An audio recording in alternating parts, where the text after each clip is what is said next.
The millionaire's daughter had never spoken, until he caught the black nanny and his daughter singing a melody that made his world fall apart in seconds. Richard Blackwood stood in the doorway of the nursery, frozen, watching his 6-year-old daughter sing a song in perfect French while Keisha, the nanny he had hired out of desperation, accompanied her on the piano. Isabella, diagnosed with selective mutism at the age of 3, hadn't spoken a word in over 2 years, and now she was standing there, singing like an angel. "What the hell is going on here?" Richard roared, making them both jump. Isabella immediately fell silent, her blue eyes filling with terror, while Keisha quickly got up from the piano bench. "Mr. Blackwood, I can explain." "Explain." Richard stormed into the room, his voice laden with a fury that made Isabella run behind Keisha. "Explain how you made my daughter talk when the best specialists in New York said she might never speak again." Keisha Johnson was 28 years old and knew exactly what that tone meant. In the last 2 months working for the Blackwood family, she had come to realize that Richard saw his daughter as a failed project, a social embarrassment that needed to be hidden from high society events. The man spent fortunes on expensive therapists who treated Isabella like a lab rat, but he had never tried to simply talk to her. "Sir, Isabella has always been able to speak. She chooses when and with whom she speaks," Keisha replied calmly, placing her hand protectively on the girl's shoulder. "She chooses." Richard laughed scornfully. "She's 6 years old and practically mute. The doctors said it's a serious neurological disorder. And suddenly you, a nanny with no medical training, can cure her in 2 months." The contempt in Richard's voice was unmistakable. To him, Keisha was just another replaceable employee, hired because her salary demands were lower than the specialized agencies that had given up on Isabella after a few weeks. "I didn't cure her, sir. I listened to her," Keisha said, feeling Isabella squeeze her hand. "Isabella tells me incredible stories every day. She knows 3 languages and plays 4 different instruments." "Lies," Richard spat out the words. "My daughter can barely communicate. The medical reports are clear about her limitations."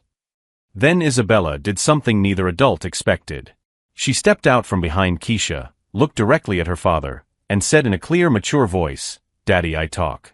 I just don't talk to people who don't want to listen to me." The silence that followed was deafening. Richard turned pale, as if he had seen a ghost, while Keisha smiled proudly at her daughter's courage. "That's impossible," Richard muttered, staggering backward. "The doctors, the tests, years of therapy." Isabella continued, her voice growing stronger. "Keisha asks me what I think. You only ask the doctors what's wrong with me." The devastating simplicity of that sentence hit Richard like a slap in the face.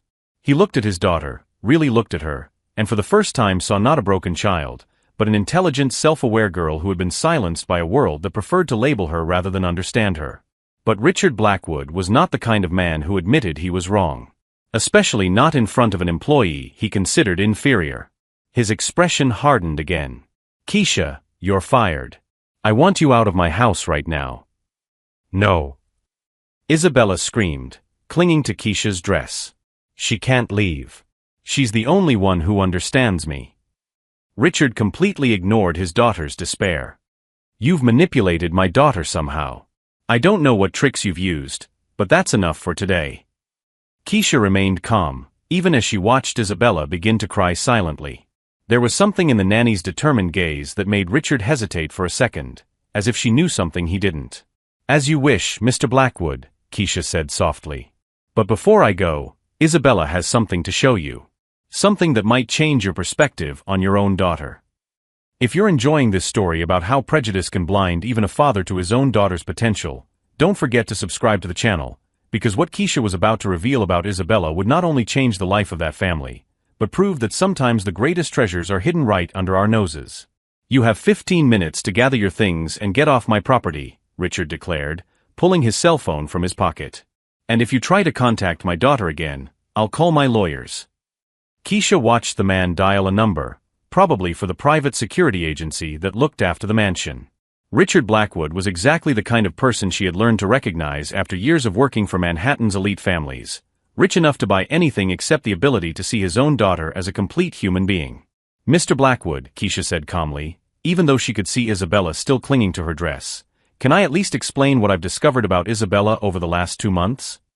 "There's nothing to discover," Richard cut her off, hanging up the phone. My daughter has clear limitations diagnosed by competent professionals. You're not a doctor, you're not a therapist, you're just a nanny who managed to teach a few tricks to a confused child. The word just echoed through the room like a slap.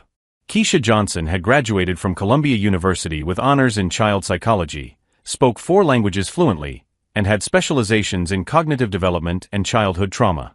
But to Richard, she would always be just a black nanny he had hired for 20% less than what specialized agencies charged. "Daddy, please," Isabella begged, her first words to her father in over 2 years. "Keisha taught me that I'm smart. She teaches me things the doctors never did."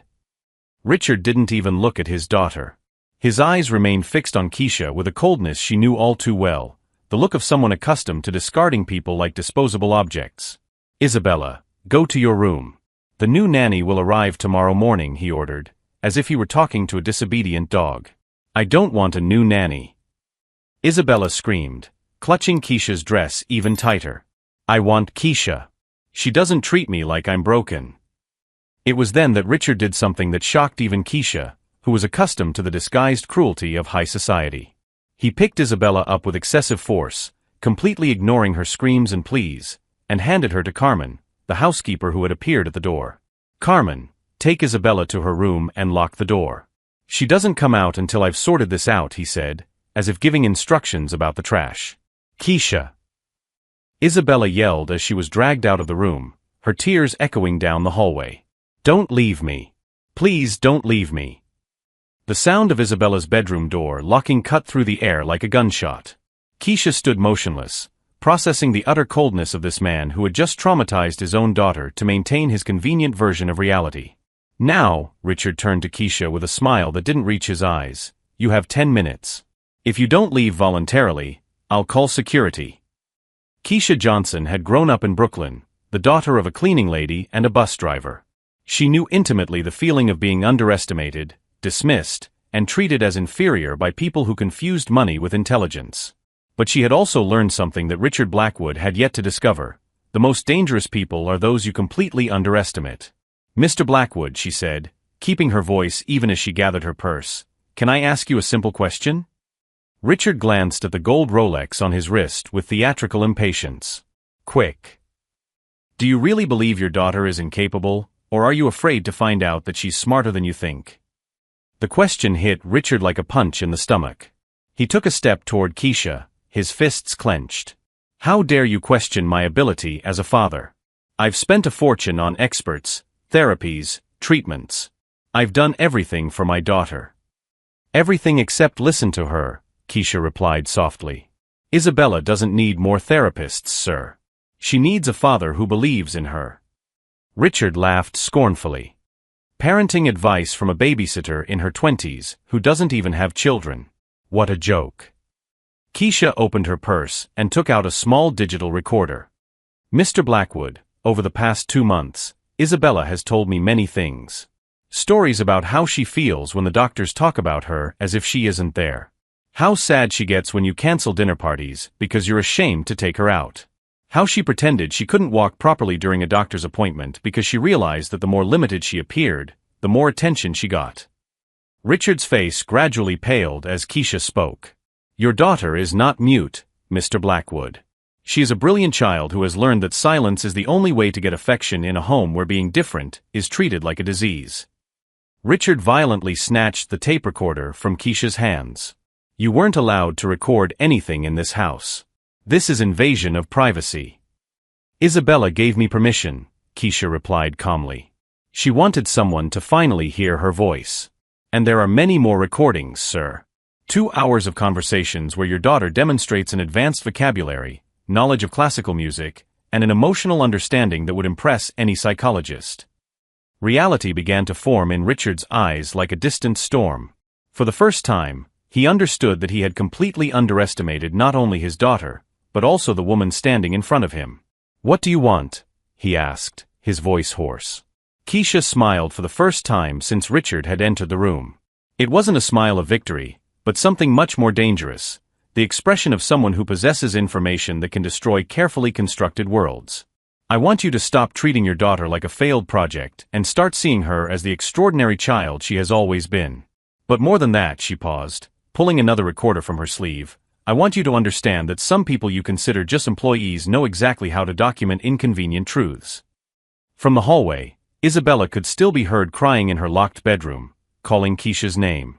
The sound cut through the tense air between the two adults like a constant reminder that at the center of this battle of wills was a 6-year-old child who just wanted to be understood. Richard looked at Keisha with a mixture of anger and something she recognized as fear. For the first time in his life, he had found someone who was not intimidated by his money, his social status, or his threats. Someone who possessed something he could not buy, the truth about who he really was as a father. Every new humiliation Richard tried to inflict only fueled something inside Keisha that he couldn't see, a determination forged in years of fighting prejudices far worse than his. What this privileged man didn't know was that every act of contempt was providing her with exactly the ammunition she needed for a war he didn't even realize he was losing, proving that sometimes the greatest strength grows at the very moment others believe they have broken our spirit. 3 days had passed since Keisha had been expelled from the Blackwood mansion, and Richard believed he had finally solved the problem of the inconvenient nanny. He had hired a new caregiver through the most expensive agency in Manhattan, Margaret Foster, a 60-year-old British woman with impeccable credentials and, more importantly, the absolute discretion he demanded. Isabella hasn't said a word since the new nanny arrived, Carmen reported nervously, finding Richard in his office. She refuses to leave her room, isn't eating properly, and is making those strange noises again when she gets upset. Richard didn't even look up from his financial reports. That's natural. She needs to adjust to the new routine. Miss Foster is a qualified professional, not an improviser. The phone rang, interrupting the conversation. Richard answered impatiently, but his expression changed dramatically when he heard the voice on the other end of the line. Mr. Blackwood? This is David Martinez from the law firm Martinez and Associates. I represent Miss Keisha Johnson in a matter that may be of mutual interest. Richard motioned for Carmen to leave and closed the office door. I don't know what you're talking about. That woman was fired for just cause. Interesting, the lawyer's voice was calmly professional. Because I have here a rather extensive dossier on racial discrimination and child abuse. My client has meticulously documented her experiences in your home. This is extortion, Richard roared, but his voice betrayed his nervousness. I have the best lawyers in New York. That nanny can't afford to take me on. David Martinez chuckled softly. Mr. Blackwood, you may not know that Miss Johnson graduated with highest honors in child psychology from Columbia, has a specialization in child trauma and cognitive development, and is currently pursuing a master's degree in children's rights at NYU. She also maintains a blog on child development that is followed by over 200,000 professionals in the field. The silence on the other end of the line was deafening. Richard felt the floor disappear beneath his feet. But what's most interesting, the lawyer continued, are the recordings she has. Not only of Isabella demonstrating exceptional cognitive abilities, but also of certain, revealing conversations about how you refer to your own daughter when you think no one is listening. Richard vaguely remembered the times he had spoken on the phone with doctors, referring to Isabella as a lost cause or a dead end. He had always thought he was alone in his office. What do you want? He asked, his voice hoarse. For now, just a civil conversation. My client is not vindictive, Mr. Blackwood. She genuinely cares about Isabella's well-being. But she also won't allow a brilliant child to be harmed by parental prejudice. Meanwhile, across town, Keisha sat in the small apartment she shared with 2 fellow master students, carefully reviewing months of notes, recordings, and photographs.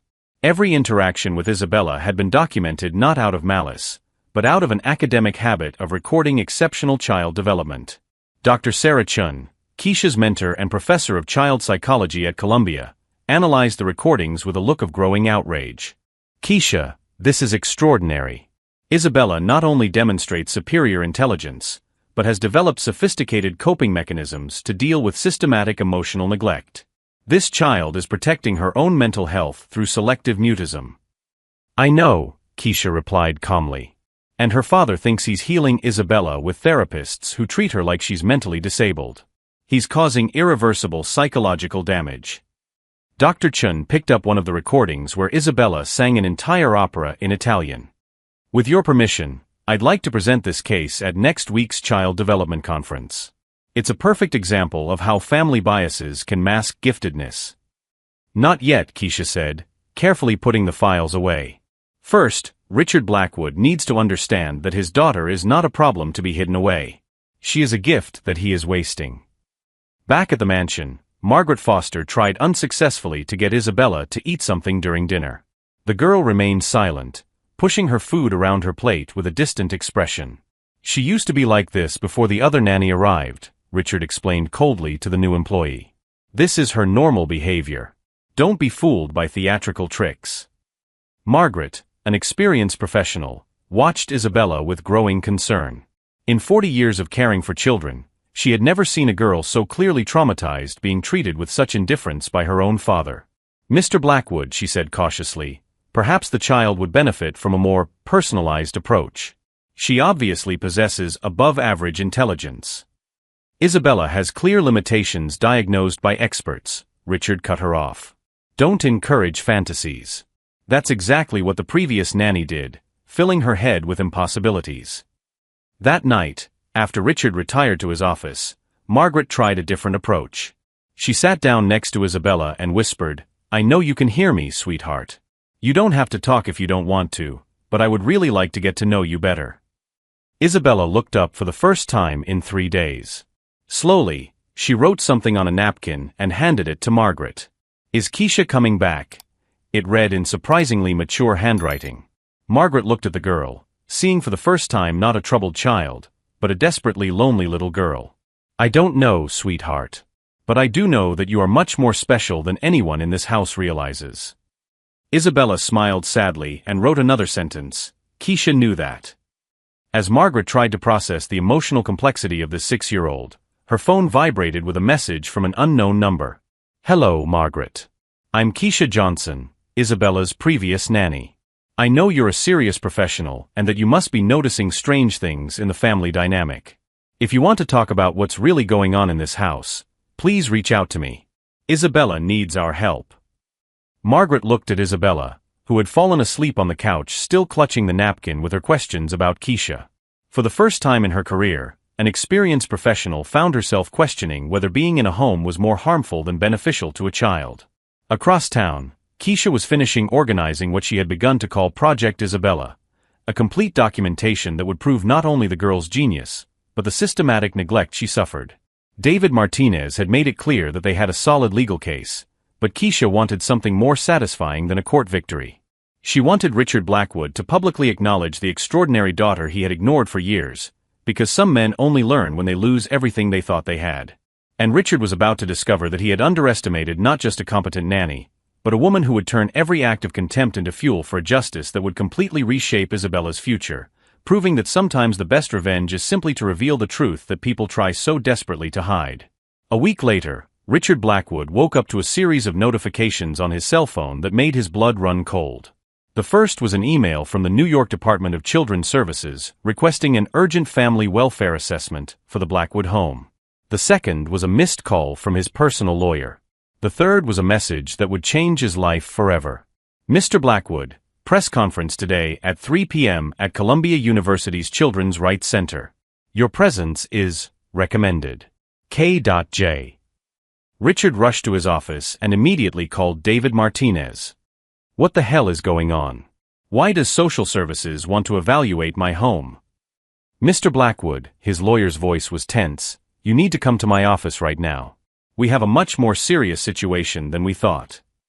An hour later, Richard was sitting in a conference room watching a presentation that systematically destroyed everything he believed about himself as a father. Dr. Sarah Chun, one of the country's most respected child development experts, conducted the presentation with surgical precision. These recordings were made over a 2-month period by a qualified professional with the express permission of the child, Dr. Chin explained, playing the audio of Isabella singing an entire opera in Italian. As you can hear, the girl possesses not only exceptional vocal ability, but linguistic mastery that indicates giftedness. Richard was pale but tried to maintain his composure.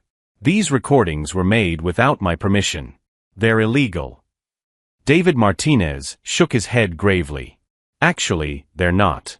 New York law allows educational documentation when there is suspicion of child development neglect. And there's more." The next recording was even more devastating.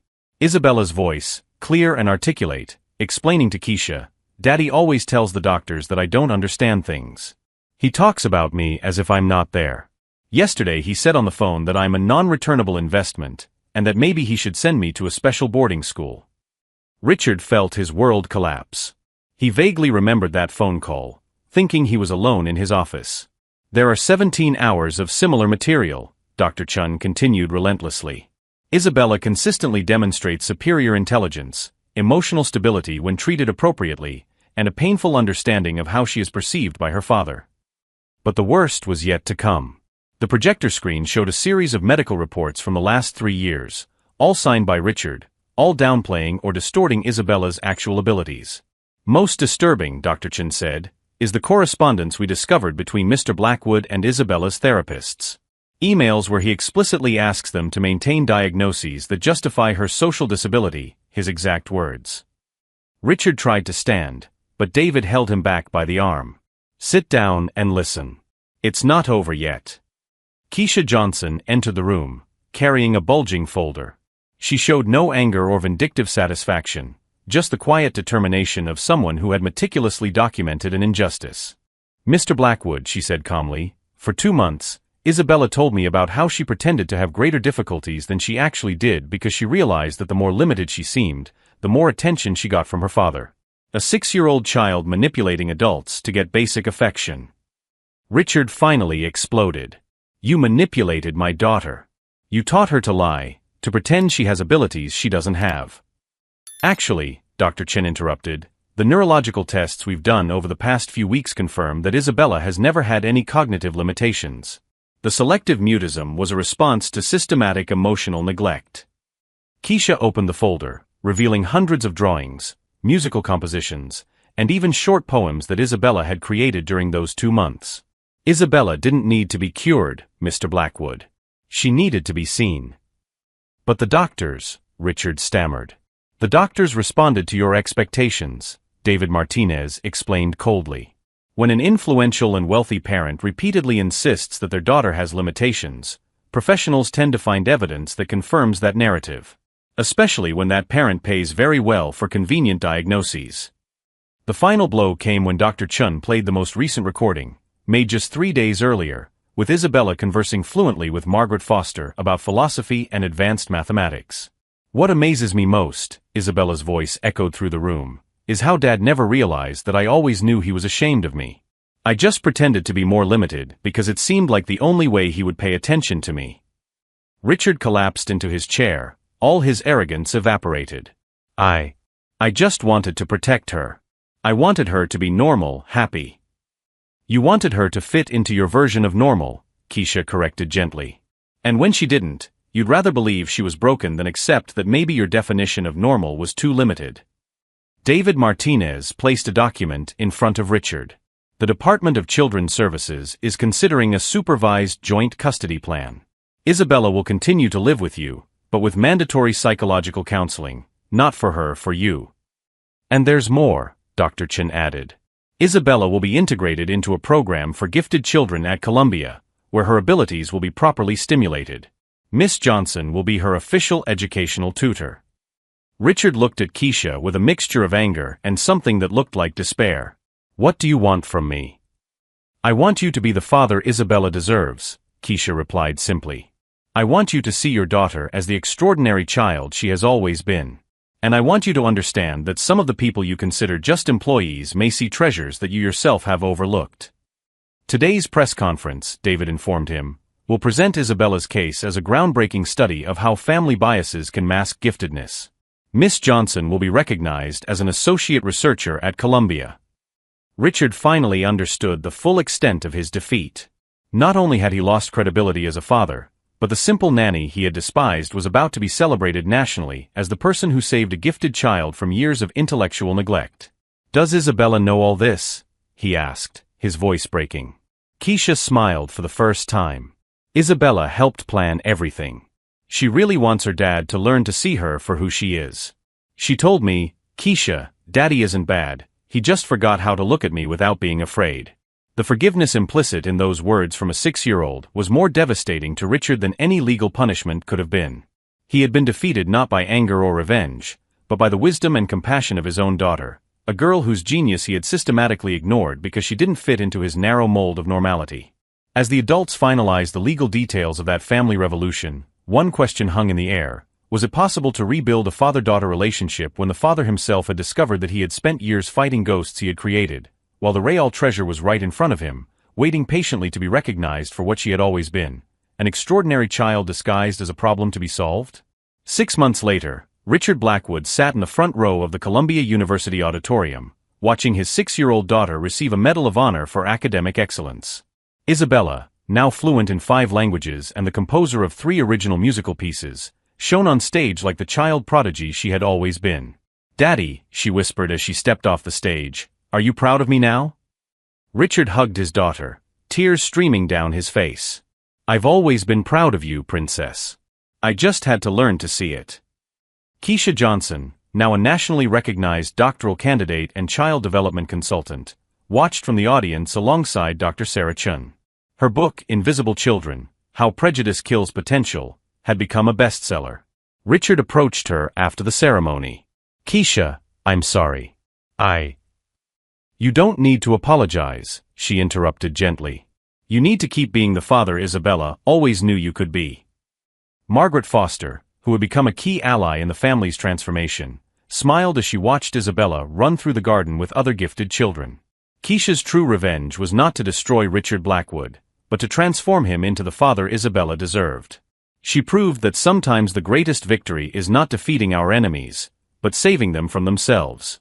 If you believe that every child deserves to be seen for their true potential, not what others expect of them, subscribe to the channel. Because when we stop judging by appearances and start really listening, we discover that the greatest treasures are hidden behind our own prejudices.